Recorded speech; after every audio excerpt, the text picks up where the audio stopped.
پاس ہوا تھا، لیکن آج حالات یہ ہے کہ اس بیت المقدس کی دیواروں پر، دروازوں پر یہ وحشی ظالم اسرائیلی بندوق تانے آج بھی کھڑے ہوئے. یہ جسے اندر جانے دیں وہ جائے گا. پوری دنیا اپنی آنکھوں سے دیکھ رہی ہے ان کی خیانت، ان کی غداری کو، لیکن کوئی ایک جملہ تک نہیں کہتا کہ اسرائیل دہشت گرد ہے. آپ کو میں ایک آنکڑے اگر بتاؤں تو آپ کے رونگٹے کھڑے ہو جائیں. انہوں نے فلسطین کے مسلمانوں میں سے اب تک 2.5 لاکھ صرف بچوں کو قتل کیا ہے ان اسرائیلیوں نے. آج بھی یہ ڈیٹا موجود ہے، انٹرنیٹ پہ موجود ہے، بڑی بڑی ویب سائٹس ہیں، انہوں نے شو کیا. اقوام متحدہ کی بھی رپورٹ موجود ہے کہ فلسطین کے کتنے مارے گئے. ان دونوں کی جنگ میں 24 لوگ اگر مارے جاتے ہیں تو 23 فلسطینی ہوتے ہیں، 1 اسرائیلی ہوتا ہے. پھر بھی دہشت گرد فلسطین ہے، آتنکواد فلسطین ہے. میرے عزیزو، یہ دنیا جو دوہرا کھیل کھیل رہی ہے اس کو کون بتائے گا آخر؟ وہاں جمعہ کی نماز پڑھنے کے لیے مومنین آج بھی جاتے ہیں، ان پر گولیاں برسا دی جاتی ہیں، لیکن ان جیال مسلمانوں کو ہزاروں سلام جو تلواروں کے سائے میں بھی میرے مولا کی عبادت خشوع خضوع سے کرتے. میں خود گیا اور دیکھا ہوں، چھوٹے چھوٹے سے بچے، 6 سال کے 8 سال کے بچے ملنے کے لیے آتے ہیں اور یہ پورے اسلحے میں لیس فوجی کھڑے رہتے ہیں. چھوٹا سا بچہ ان کی گن کو یوں گھماتا ہے اور مسجد میں اندر آتا ہے، ایسا لگتا ہے جیسے وہ کھلونے کو پکڑ رہا ہے. میرے عزیزو، یہ بھی حدیث پاک کے ذریعے سے میں بتاتا ہوں. میرے آقا صلی اللہ علیہ وسلم فرماتے ہیں میری امت کا ایک حصہ قیامت تک باطل سے لڑتا رہے گا، قیامت تک باطل سے لڑتا رہے گا، اور ان کی مخالفت کرنے والوں کا ان پر کچھ بھی اثر نہیں ہوگا، اور دنیا میں کوئی بلا بھی پھیلے تو اس جماعت پر کچھ اثر نہیں ہوگا. صحابہ نے پوچھا یا رسول اللہ آپ کی امت کا وہ حصہ کون ہے؟ میرے آقا فرماتے بیت المقدس کے آس پاس رہنے والے مومنین کی جماعت ہے. ان کی فضیلت میں میرے آقا نے فرمایا قیامت تک لڑتے رہیں گے، قیامت تک، اور ان کی خلاف کرنے والوں کا ان پر کچھ بھی اثر نہیں ہوگا. اور ہم دیکھ رہے ہیں ارے بڑی بڑی عمارتیں ایک بم سے گرا دیا، دوسرے دن ان کے آس پاس ان کی گاڑیاں بھی چل رہی ہیں، دکانیں بھی چل رہی ہیں، بازار بھی چل رہا ہے.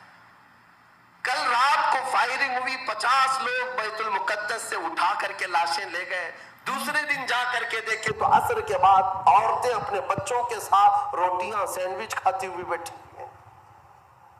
مطلب یہ ہے کہ نہ موت کا ان کے اندر خوف ہے، نہ ظالموں کے تسلط کا ڈر ہے. ہاں یہ بھی اللہ تعالیٰ کی طرف سے ہوتا ہے کہ مولا جب کسی کا دل کشادہ کرے تو بڑے بڑے پہاڑوں سے بھی انہیں ڈر نہیں لگتا.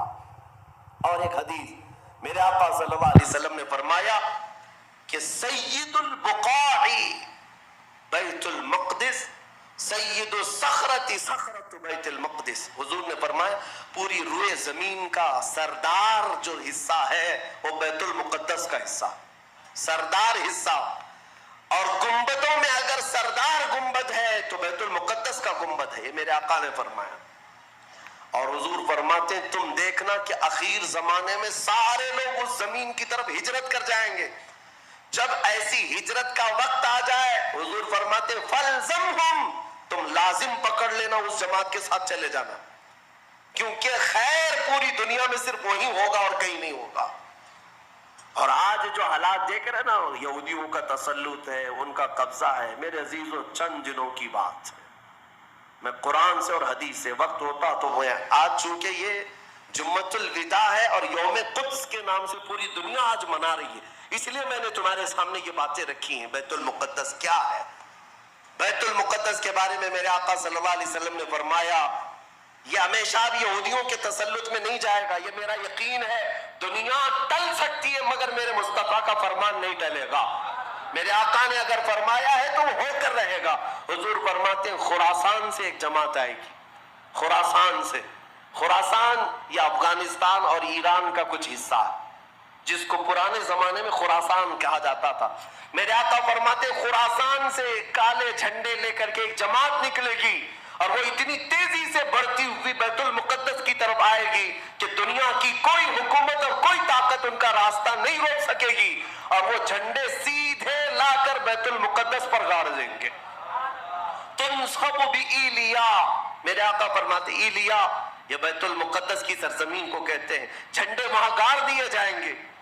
اور حضور اکرم صلی اللہ تعالی علیہ وسلم نے یہ بھی فرمایا، جب تم دیکھنا کہ یہ یروشلم بیت المقدس دار الخلافہ بن جائے، دار الخلافہ کا مطلب راجدھانی، حکومت کرنے کی جگہ بن جائے، میرے آقا صلی اللہ علیہ وسلم فرماتے ہیں فقط دنت الزلازل والبلایا والامور، حضور فرماتے ہیں تو پھر دیکھنا بڑے بڑے زلزلے آئیں گے دنیا میں۔ جب یروشلم کو راجدھانی بنا دیا جائے، دار الخلافہ، بڑے بڑے زلزلے آئیں گے دنیا میں، والبلایا، اور بہت ساری بلائیں پھیلیں گی پوری دنیا میں۔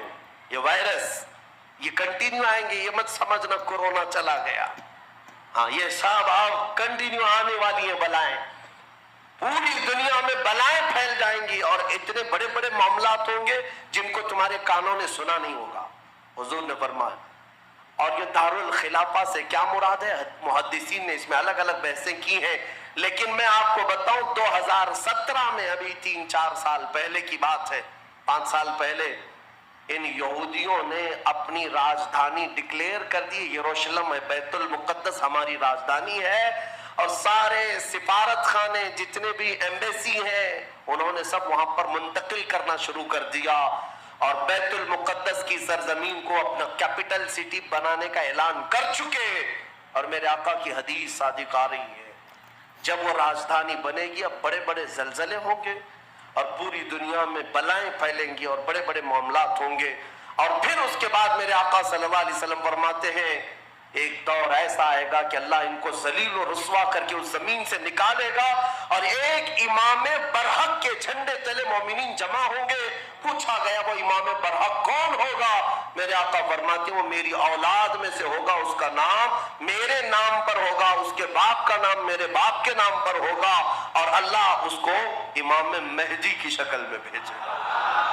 ہاں یہ زمانہ بہت قریب آ چکا، یہ زمانہ بہت قریب آ چکا۔ میں بارگاہ رب العزت میں آج جمعۃ الوداع میں یہی دعا کرتا ہوں کہ مولا اگر زندگی کی سانسیں باقی ہیں تو امام مہدی کی فوج میں ہمیں جگہ عطا فرما، ان کے جھنڈے تلے مولا ہمیں امن و امان عطا فرما دے، دنیا سے ظالموں کے چنگل سے مولا ایمان والوں کو آزادی عطا فرما، کفار و مشرکین کے تسلط سے مومنین کو آزاد فرما دے۔ اے رب ذوالجلال احسن الخالقین، اس ماہ مبارک میں اگر تو ہمیں مولا ان راتوں میں ان دنوں میں عبادتوں کو قبول کیا اور بھیک میں کچھ دے تو مولا صرف اتنا دے دے کہ پوری امت کو مولا خیر و عافیت عطا کر دے، کھوئی ہوئی عزت و وقار عطا فرما دے، ہمارے ناحق قید کیے ہوئے بچوں کو مولا آزادی عطا فرما دے، بے قصور جیلوں میں بند ہمارے بچوں کو مولا آزادی عطا فرما دے۔